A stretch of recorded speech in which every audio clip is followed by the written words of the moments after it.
Jesus परिवार में आपको जय मसीह। मत्ती के 22 अध्याय 1 से 22 वचन तक विवाह भोज का दृष्टांत।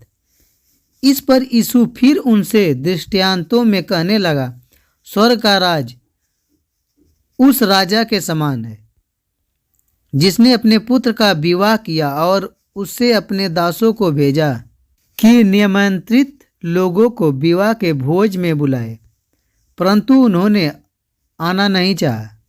फिर उसने और दासों को यह कहकर भेजा, निमंत्रित लोगों को कहो, देखो मैं भोज तैयार कर चुका हूँ और मेरे बैल और पले हुए पशु मारे गए हैं और सब कुछ तैयार है, विवाह भोज में आओ। परंतु वे अपेक्षा करके चल दिए, कोई अपने खेत को, कोई अपने व्यापार को। अन्य लोगों ने जो बच रहे थे उसके दासों को पकड़कर उनका अनादर किया और मार डाला। तब राजा को क्रोध आया और उसने अपनी सेना भेजकर उन हत्यारों को नाश किया और उनके नगर को फूंक दिया। तब उसने अपने दासों से कहा, विवाह का भोज तो तैयार है, परंतु निमंत्रित लोग योग्य न ठहरे। इसलिए चौराहे में जाओ और जितने लोग तुम्हें मिलें सबको विवाह के भोज में बुला लाओ।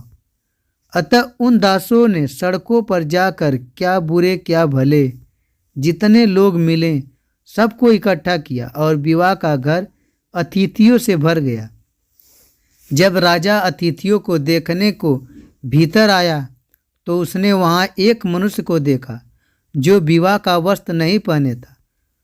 उसने उससे पूछा, हे मित्र, तू विवाह का वस्त्र पहनने बिना यहाँ क्यों आ गया है? और वह मनुष्य चुप हो गया।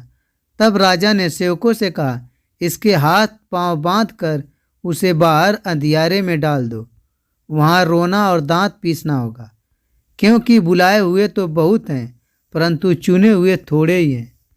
तब फरीसियों ने जाकर आपस में विचार किया और उसको किस प्रकार बातों में फंसाया जाए। अतः उन्होंने अपने चेलों को हेरोदेस के साथ उसके पास यह कहने को भेजा, हे गुरु, हम जानते हैं कि तू सच्चा है और परमेश्वर का मार्ग सच्चाई से सिखाता है और किसी की परवाह नहीं करता, क्योंकि तू मनुष्यों का मुंह देखकर बातें नहीं करता। इसलिए हमें बता, तू क्या समझता है, कैसर को कर देना उचित है या नहीं? यीशु ने उनकी दृष्टता जानकर कहा, हे कपटियों, मुझे क्यों परखते हो? कर का सिक्का मुझे दिखाओ।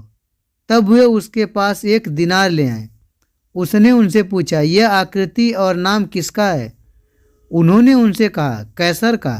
तब उसने उनसे कहा, जो कैसर का है वह कैसर को, और जो परमेश्वर का है वह परमेश्वर को। यह सुनकर उन्होंने अचंभा किया और उसे छोड़कर चले गए। 22 अध्याय 23 से 46 वचन तक।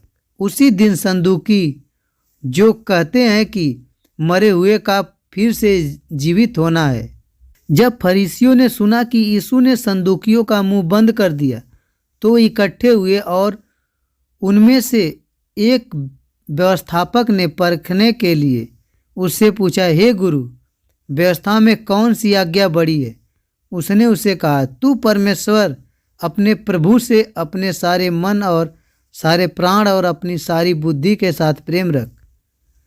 बड़ी और मुख्य आज्ञा तो यही है, और उसी के समान यह दूसरी भी है कि तू अपने पड़ोसी से अपने समान प्रेम रख।